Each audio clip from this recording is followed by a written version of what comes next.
Frères et sœurs, bonsoir. Après donc avoir vu le mariage de Dieu, il est temps de contempler notre propre mariage. Vous avez eu beaucoup d'enseignements sur ce sujet. Moi, je vous invite à une contemplation, à une méditation. Ne zappez pas tout de suite en disant « Oh, le mariage, on sait de quoi il s'agit ». Avec moi, vous avez toujours des surprises. Car la Bible, il faut la lire et la relire et la relire et la relire et la relire pour pouvoir comprendre certaines choses. Le mariage de Dieu, juste pour faire un petit rappel. Dieu s'est marié avec la terre d'Israël pour que son fils puisse prendre chair dans cette nation. Il l'a sanctifié, il l'a mis à part avec 613 lois, 613 commandements pour qu'il soit saint.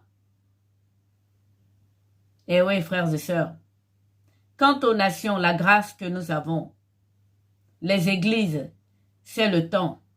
L'homme n'a pas de pouvoir sur le temps. L'homme ne peut pas agir sur le temps. Donc, en ce qui concerne le temps, Dieu n'avait pas à sanctifier le temps. Dieu n'avait pas à mettre le temps à part. C'est pour cela que nous, les enfants de la grâce, nous ne sommes pas soumis aux 613 lois. Mais ce soir, frères et sœurs, je vais vous surprendre. Il y a 2 de ces lois qui sont imprescriptibles.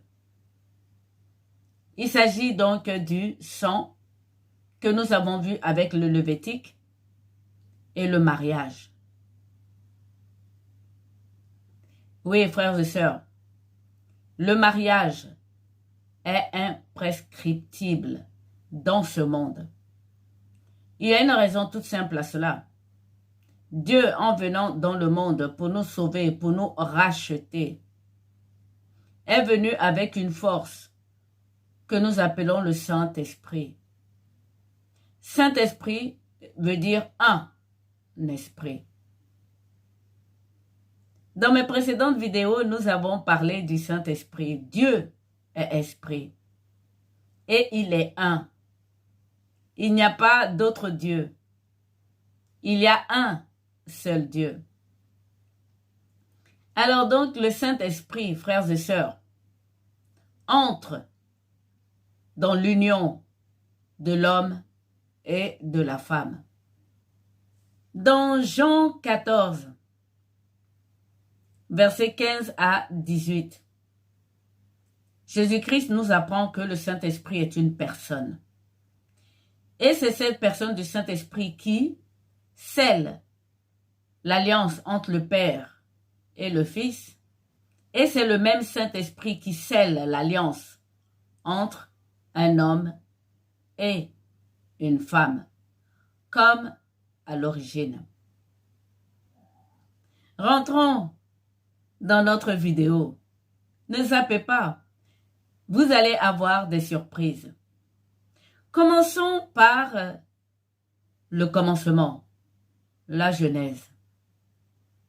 Voyons voir donc dans Genèse 1, à partir du verset 27. Concentrez-vous, il y a une surprise. Dieu créa l'homme à son image. Il le créa à l'image de Dieu. Il créa l'homme et la femme. Dieu les bénit et Dieu leur dit, soyez féconds, multipliez, remplissez la terre et assujettissez-la. La plupart de nos confrères, les évangélistes, s'arrêtent là. Pour eux, Dieu a dit, soyez féconds, multipliez-vous. C'est écrit. Il l'a vraiment dit. Il l'a même béni. Mais continuons la lecture. Dieu ajoute, et dominer sur les poissons de la mer, sur les oiseaux du ciel et sur tout animal qui se meut sur la terre. Lorsqu'on médite sur ces 3 versets, la première, c'est que dans cette première partie, Dieu n'avait encore rien créé physiquement ou, si vous voulez, visiblement. Cette création est dite spirituelle, c'est-à-dire dans le cœur de Dieu.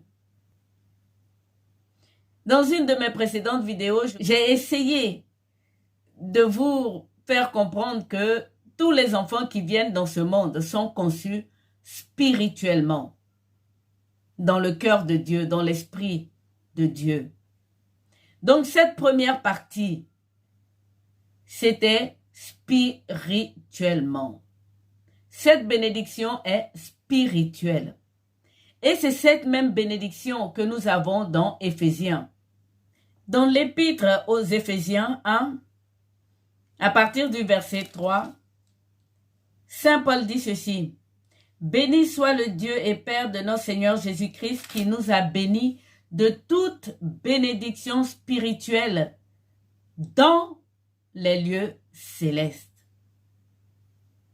Toutes ces bénédictions sont dans le lieu céleste. Et Dieu n'avait pas encore créé Adam et Ève. Continuons. Deuxième surprise, frères et sœurs, qui vous a échappé tout simplement parce que les enseignants ne s'arrêtent en général que dans ce premier verset. Parce qu'ils ne parlent que de la multiplication, que de la bénédiction, donc leur mariage. Mais cette deuxième partie où Dieu dit dominer sur les poissons de la mer, sur les oiseaux du ciel et sur tout animal qui se meut sur la terre, frères et sœurs, j'ai envie de vous dire que ça n'a pas plu aux animaux. Eh oui, notre plus féroce ennemi, le dragon, est un animal. Celui qu'on appelle le serpent ancien.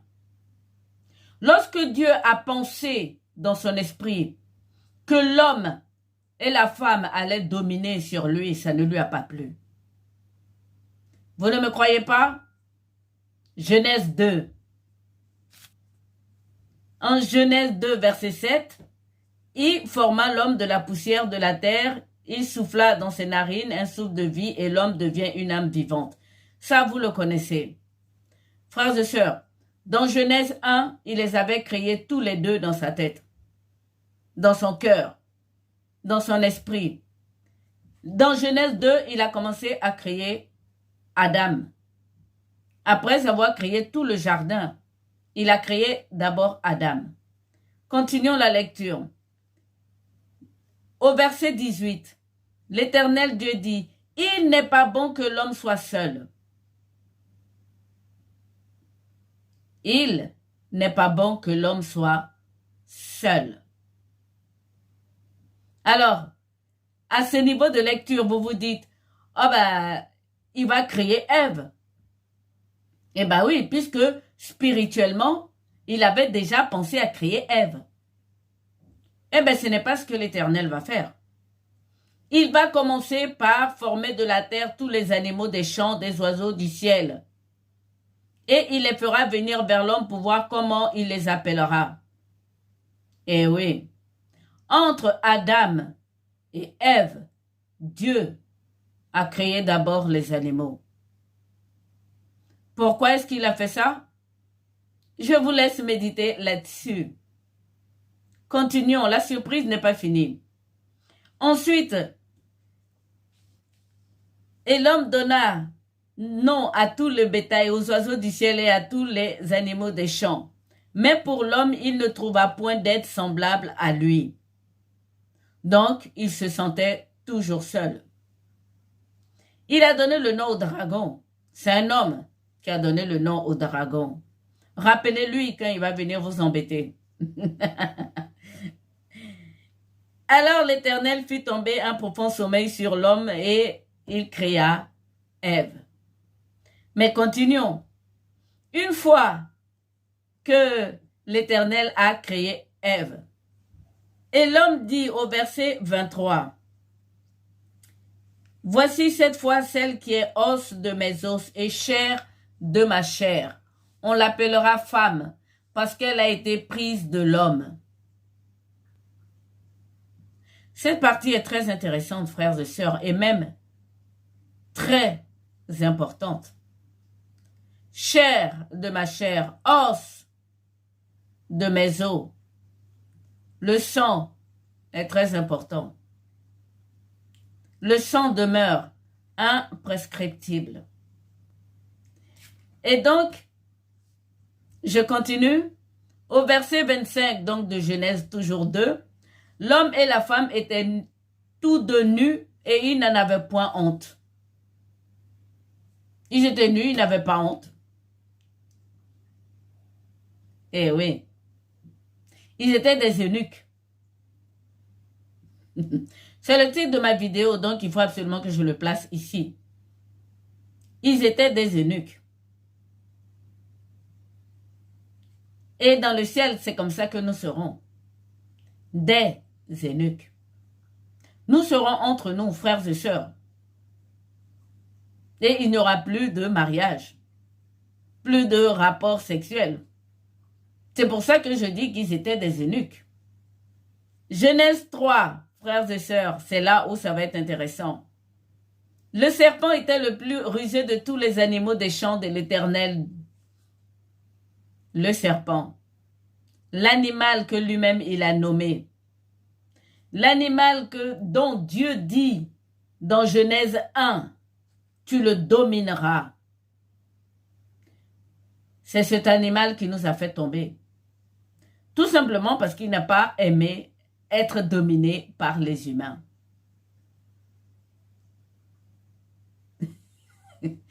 Vous n'y avez pas pensé. Et pourtant, c'est dans la Bible. Et oui, le dragon qui a joué le serpent. On dit bien le dragon, l'ancien serpent.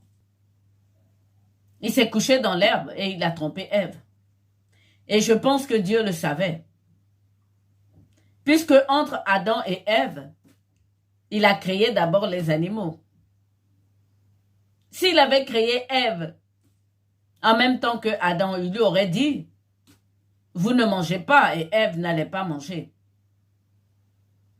Et retenez que cette bénédiction de Genèse 1, elle est spirituelle. Alors donc, après la chute, la bénédiction de Genèse 1 est devenue une malédiction. Et cela a donné le mariage. Je suis désolée. Le serpent est maudit, oui. La terre aussi est maudite. 613 lois pour pouvoir sanctifier et purifier Israël. Et nous les femmes, notre grossesse, frères et sœurs, dans des contractions et dans des douleurs incroyables. Si Dieu n'avait pas mis un peu de goût dans le sexe, personne n'allait faire des enfants. Eh oui. Aujourd'hui, nous sommes 8 milliards. Malgré tous les problèmes climatiques, ça continue. À cause de cet mauvais enseignement sur Dieu nous a dit multipliez-vous, soyez féconds. Ça, c'était spirituellement. Mais physiquement, dans la réalité, pour avoir un enfant béni, il faut 613 lois. Aucun de nous ne peut respecter ces lois et ces commandements. Le mariage et les enfants, frères et sœurs, est imprescriptible à cause du Saint-Esprit. Rappelez-vous ce que le Seigneur a dit. Tous vos péchés vous sera remis, sauf le péché fait à l'Esprit Saint. Le mariage, frères et sœurs, est scellé par le Saint-Esprit.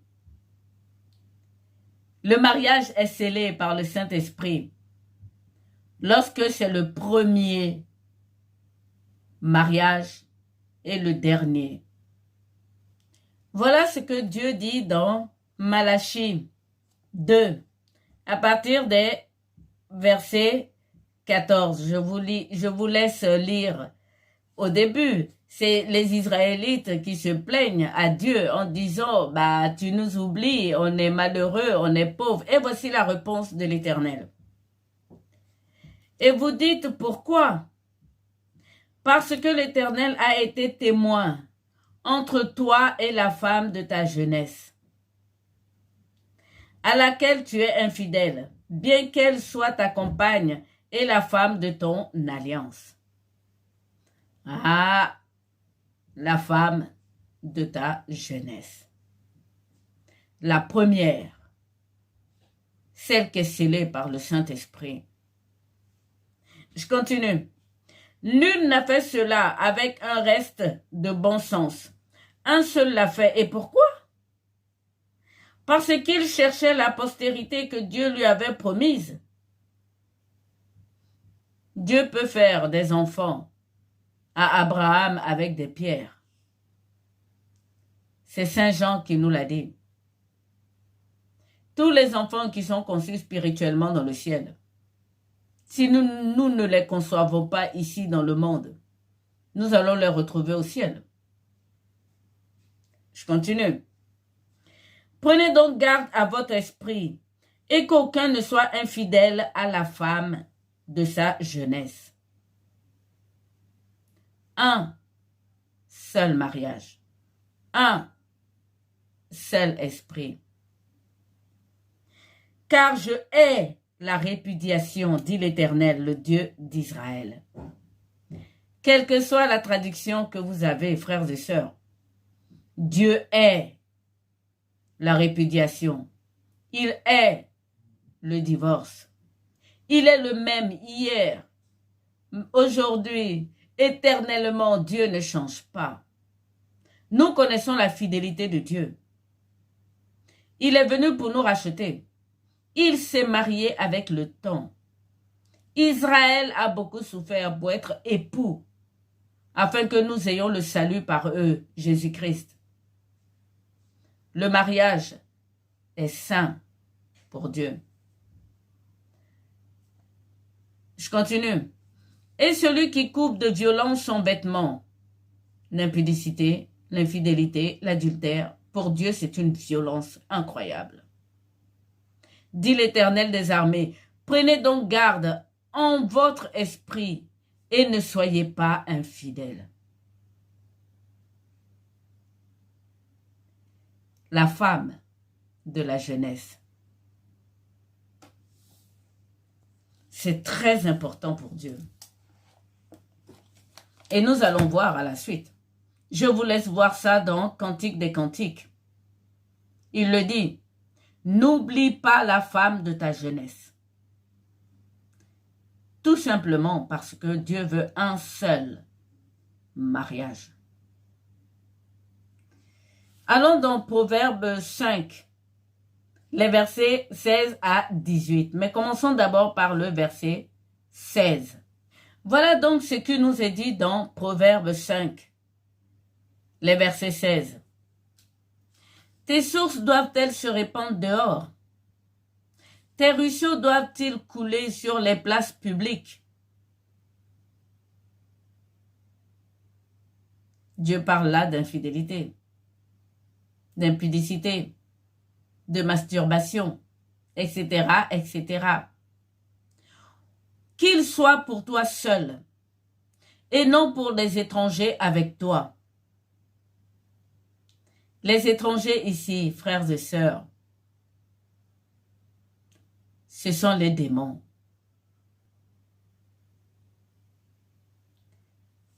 Retenez bien. Et non pour des étrangers. Ce sont des démons, des esprits d'impudicité. Ça existe, les esprits de démons impurs. Les maris de nuit, les femmes de nuit. C'est de ça on parle ici. À partir du verset 18, là c'est vraiment intéressant, frères et sœurs. Que ta source soit bénie et fais ta joie de la femme de ta jeunesse. Eh oui, c'est la seule condition, frères et sœurs, pour que la bénédiction spirituelle de Genèse 1, qui avait été maudit à cause de Genèse 3, de la tromperie du serpent, pour que cette bénédiction spirituelle revienne dans le mariage, il faut absolument que l'homme soit le mari d'une seule femme. Je l'ai dit. Et la femme d'un seul homme. Et oui, frères et sœurs.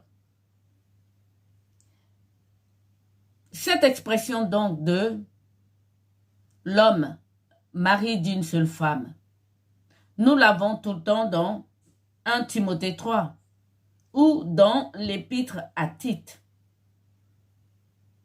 Saint Paul le disait au sujet des évêques.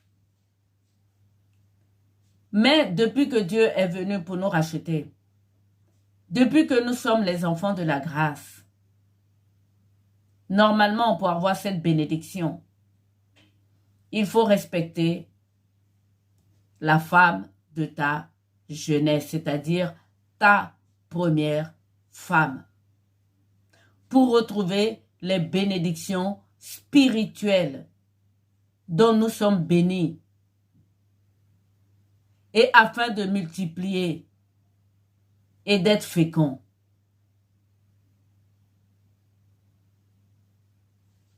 Je ne fais pas de leçon de morale. En ce qui concerne la polygamie, nous savons que la première épouse reste toujours la plus respectée, que c'est uniquement à ce premier mariage, frères et sœurs, que le Saint-Esprit scelle le lien entre la femme et l'homme. Vous allez me dire, mais lorsque l'homme meurt, qu'est-ce que devient la femme? Elle reste veuve. Parce qu'elle a pour époux le Saint-Esprit. Et là, Saint Paul nous parle des vraies veuves. Là est la vraie veuve, c'est-à-dire la femme d'un seul homme. Vous pouvez le constater dans tous les psaumes. On nous le dit, Dieu est le père des orphelins, le mari des veuves et le protecteur des étrangers. Allons au psaume 68.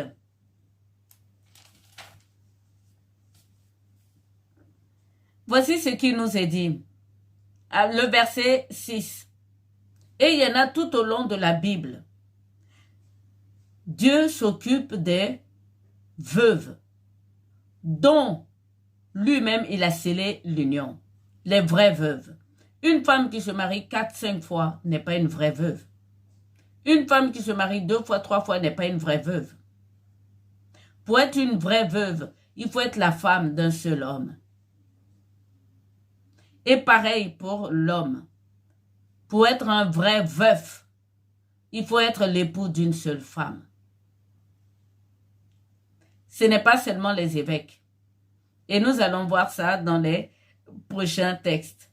Mais lisons d'abord le psaume 65, les versets 6.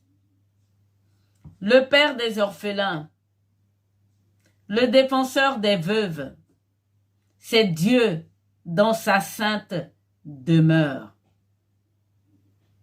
Eh oui. C'est-à-dire que le mariage qui est scellé par le Saint-Esprit, Dieu est dans sa sainte demeure. L'Esprit Saint, frères et sœurs, lit l'homme et la femme. L'Esprit Saint est dans le premier mariage. Et donc, pour que Dieu reste dans sa sainte demeure, s'il arrive que l'homme décède, la femme doit rester veuve. S'il arrive que la femme décède, l'homme doit rester veuf. Dieu s'occupe de la veuve, du veuf. Dieu s'occupe des orphelins. Maintenant, vous allez me dire, mais dans le cas de la Bible, il y en a qui sont venus voir Jésus qui ont dit, justement, il y a un frère, 2 frères, 3 frères, ils ont tous eu une même femme, puisque c'était dans la loi. Et tous sont morts, la femme n'a pas eu d'enfant au ciel, à qui elle appartiendra. Ce que nous voyons ici, parce que vous connaissez déjà la réponse de Jésus, je ne vais pas revenir là-dessus, c'est que la femme est mariée dans la même famille, avec le même frère, pour les sangs, l'os de mes os. Et elle s'est remariée parce que le frère n'a pas eu de descendance. Donc, une fois que vous avez des enfants avec un homme, vous ne vous remariez plus.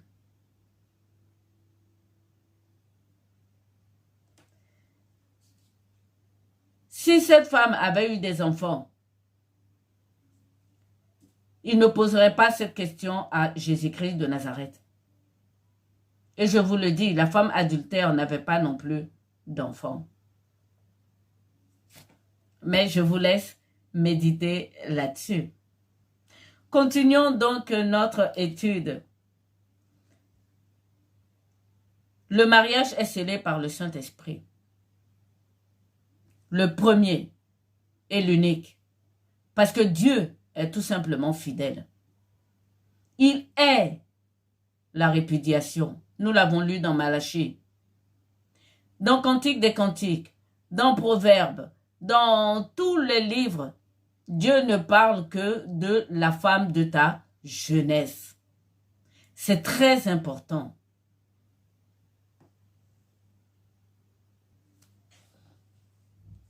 Nous sommes les enfants de la grâce.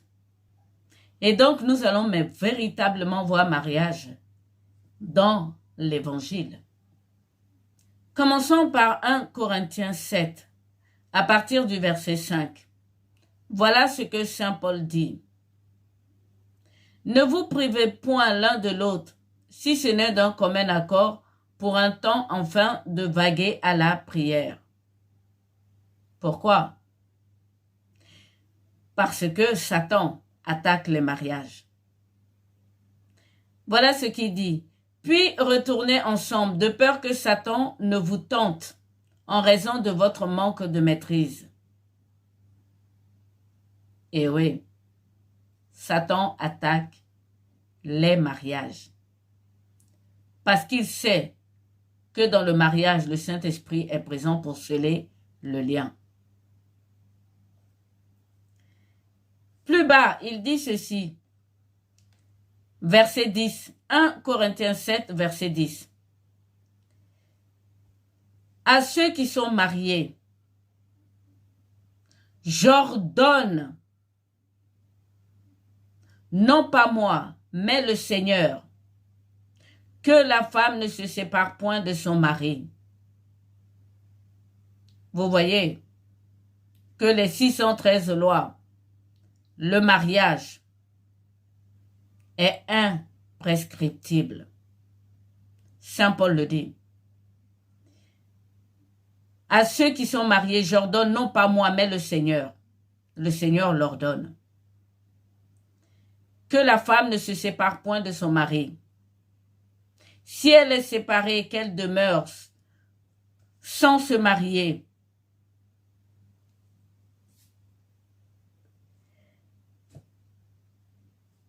Il y a le Saint-Esprit, frères et sœurs. S'il y a des jeunes qui m'écoutent, si vous méditez là-dessus, je vous le dis, je ne suis pas enseignante. Mais le Saint-Esprit, c'est une puissance. Non seulement une puissance, mais le Saint-Esprit mérite le respect. Un profond respect. Je manque de vocabulaire pour vous dire à quel point nous devons respecter la présence du Saint-Esprit, surtout dans le mariage.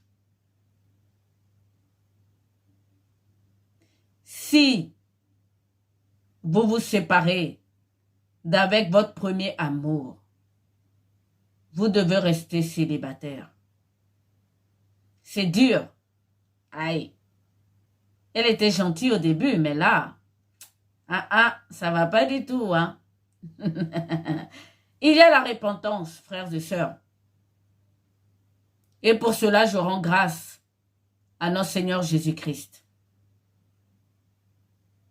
C'est tous les matins qu'il faut bénir Dieu pour le sang de Jésus. Il y a la repentance. Mais pour cela, il faut reconnaître ce péché. Ce péché est très grave, frères et sœurs. Et nous savons aujourd'hui que tout le monde s'en fout du mariage, d'une certaine façon. Même si vous n'êtes pas marié vierge, ce n'est pas important. Ce que je suis en train de vous dire ici, je suis en train de vous parler du mariage et de sa bénédiction dans l'Église. Le mariage laïque, Dieu n'est pas là-dedans. La bénédiction dans l'Église. Ce mariage-là est indissociable. Je sais. La bénédiction du mariage est très importante dans l'Église.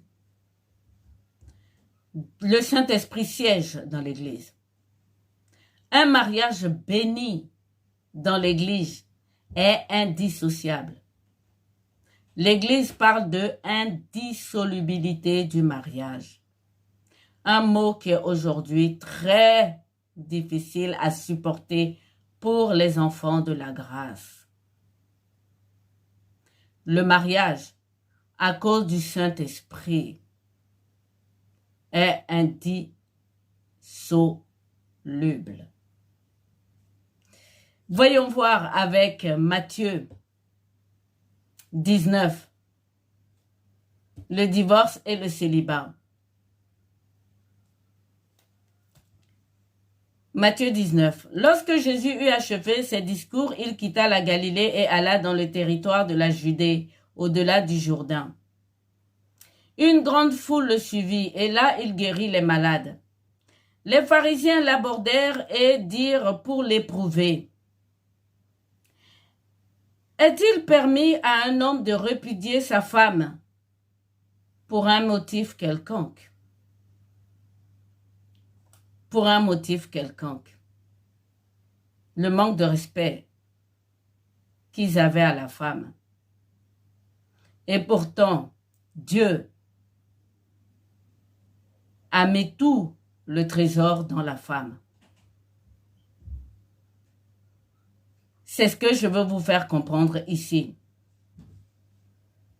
C'est un mystère caché, la femme, pour l'homme. Mais Dieu sait ce qu'il a mis dans la femme. La femme est à Dieu. L'amour que les Lévites avaient pour leur sœur Dina les a fait faire tout ce que nous connaissons aujourd'hui. Quant à la Vierge Marie, la mère du Christ, une femme.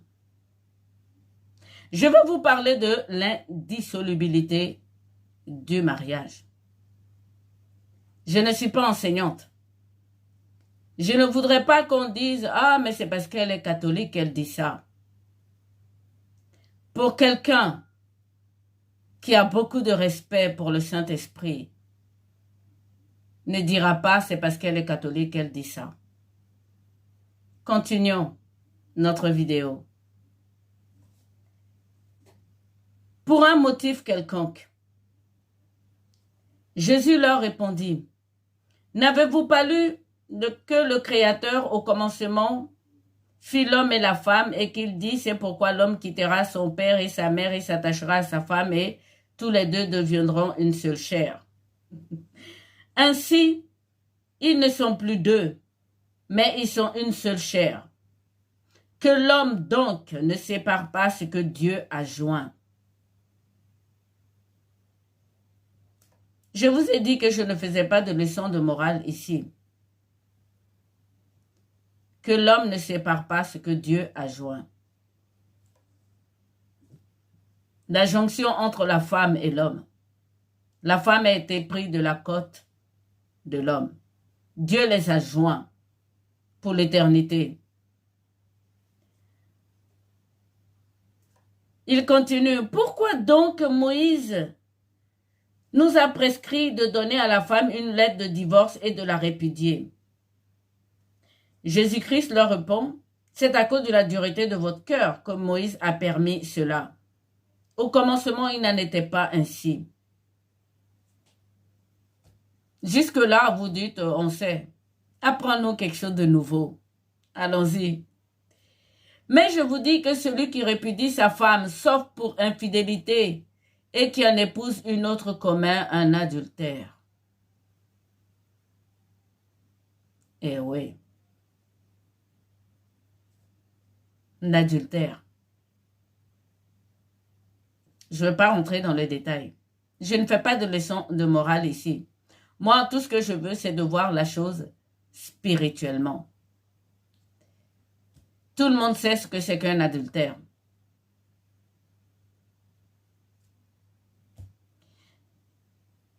Voyons voir la partie spirituelle. Ses disciples lui dirent, « Si telle est la condition de l'homme à l'égard de la femme, il n'est pas avantageux de se marier. » Eh oui. Ça veut dire que pour lui, la femme, on en fait ce qu'on veut. Jésus-Christ est resté très courtois. Il a répondu, « Tous ne comprennent pas cette parole. »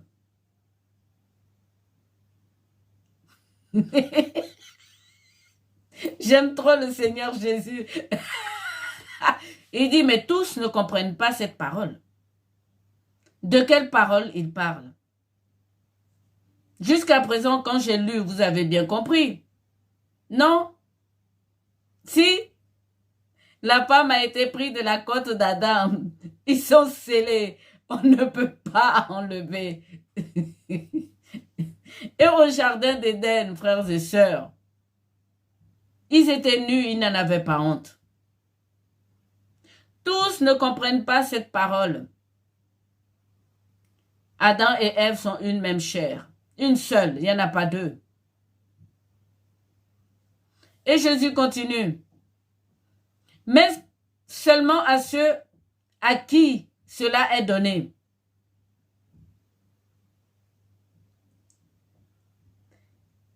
Est-ce que cela vous est donné de comprendre? Pourquoi est-ce que Dieu est la répudiation? Pourquoi est-ce que il faut respecter le Saint-Esprit et rester dans un seul mariage? Le mariage avec la femme de sa jeunesse. Pourquoi est-ce qu'il faut que les enfants soient orphelins? Que la femme soit veuve? C'est parce que tout simplement le Saint-Esprit est une personne.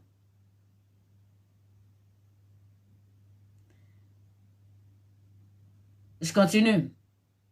Car il y a des eunuques qui le sont dès le ventre de leur mère. Quand je pense que cette société veut marier tout le monde, et que ceux qui ne veulent pas être mariés sont persécutés. Il y en a qui sont eunuques dès le sein de leur mère. Ce sont les saints et les justes qui sont au milieu de nous, frères et sœurs. Il faut respecter les vrais célibataires. Il faut respecter les veuves, les vraies veuves. J'ouvre une petite parenthèse ici. La vraie religion, c'est de s'occuper des vraies veuves et des orphelins, nous dit Saint Jacques. C'est cela une religion. Et Dieu est religion. Il est esprit. Je continue. Il y en a qui le sont devenus par les hommes. Dans les arènes, ils castrent les hommes pour en faire des eunuques et des femmes aussi. Et donc les reines et les filles de rois et les femmes de rois peuvent se promener nues devant eux. Ils n'en ont rien à foutre. C'est pour cela que je vous disais que Adam et Ève étaient nus et ils n'avaient pas honte. Ils étaient eunuques. Ce n'est pas une question de l'élite. Ils ont vraiment mangé une herbe qui leur a donné l'intelligence. Et, je continue la lecture, il y en a qui se sont rendus eux-mêmes eunuques à cause du royaume des cieux. Que celui qui peut comprendre le comprenne. C'est là où ça ne va pas avec nos frères évangélistes. Il y en a qui se sont eux-mêmes rendus eunuques à cause du royaume des cieux. Il y a des saints prêtres. Il y a des saints moines et moniales. Il y a des gens qui l'ont réussi, qui peuvent vivre le célibat. Et ceux-là, il faut les respecter. Pourquoi il faut respecter ces gens-là qui décident de rester eunuques au service du Seigneur? Je vous donne une seule raison, et c'est dans la Bible. C'est dans 1 Timothée 3, à partir des versets 2. Il faut que l'évêque soit irréprochable, mari d'une seule femme. Ça, nous l'avons vu. C'est tout simplement un seul mariage. Pas deux, pas d'adultère, pas de tromperie, pas de masturbation, des esprits de démons impurs. Donc un vrai célibat. C'est sans tout cela. Mais je continue. Je relis plutôt sans couper cette fois-ci. Il faut donc que l'évêque soit irréprochable, mari d'une seule femme, sobre, modéré, réglé dans sa conduite, hospitalier, propre à l'enseignement. Propre à l'enseignement. Moi, je ne suis pas enseignante. Moi, je ne fais que méditer. Mais un vrai enseignant, frères et sœurs, c'est celui qui reçoit des révélations du Saint-Esprit. Nous ne savons rien. Notre connaissance n'est pas parfaite. Donc, c'est le Saint-Esprit qui enseigne, qui donne des révélations, qui donne l'intelligence de l'Écriture. Si vous avez un pasteur qui est marié 3 à 4 fois, vous êtes sûr qu'il y a le Saint-Esprit là-dedans? Un pasteur qui est adultère, un pasteur qui est ou une pasteur. Frères et sœurs, c'est dans la Bible. Il faut qu'il soit propre à l'enseignement. Le Saint-Esprit fait des révélations à quelqu'un qui est saint. Eh oui. À quelqu'un qui est chaste. Ou à quelqu'un qui est mari d'une seule femme. Normalement, un pasteur qui perd sa femme, il devient veuf. Et le Saint-Esprit s'occupe de lui. Oh, je suis là, vous allez me dire, oh, mais on n'a parlé que des veuves, on n'a jamais parlé des veufs. Parce que tout simplement, c'est l'homme qui part avant la femme. À cause de la malédiction de la terre. à cause du travail qu'il doit faire pour s'occuper de sa famille. Aujourd'hui, pour qu'une femme meure avant un homme, il faut que le truc soit inversé. Donc forcément, il y a aussi des veuves, surtout pour l'enseignement, pour recevoir des révélations. Mais continuons, toujours avec le même Timothée. 1 Timothée 4. Voilà ce qu'il nous est dit. C'est Saint Paul qui parle à Timothée toujours, dans les débuts de l'Église. Mais l'Esprit dit expressément que dans les derniers temps, quelques-uns abandonneront la foi. Eh oui. Pour s'attacher à ces esprits séducteurs et à des doctrines de démons. Et quelles sont ces doctrines? Par l'hypocrisie des faux docteurs, portant la marque de la flétrissure dans leur propre conscience, ils prescrivent de ne pas se marier et de s'abstenir d'aliments que Dieu a créés, pour qu'ils soient pris avec action de grâce, par ceux qui sont fidèles et qui ont connu la vérité. Par ceux qui sont fidèles et qui ont connu la vérité.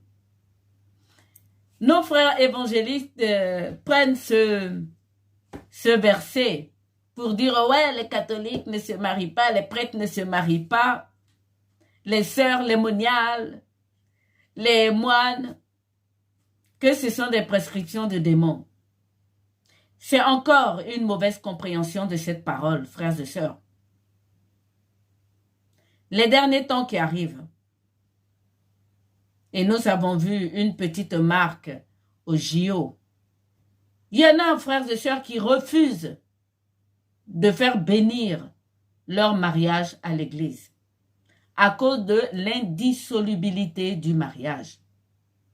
C'est de ça que Saint Paul parle ici. Il ne parle pas d'être eunuque. Non. Parce que le seul mariage que Saint Paul connaît, c'est celui de l'Église. Frères et sœurs, à l'époque de Saint Paul, il n'y avait pas le mariage à la laïque que nous connaissons aujourd'hui à la mairie.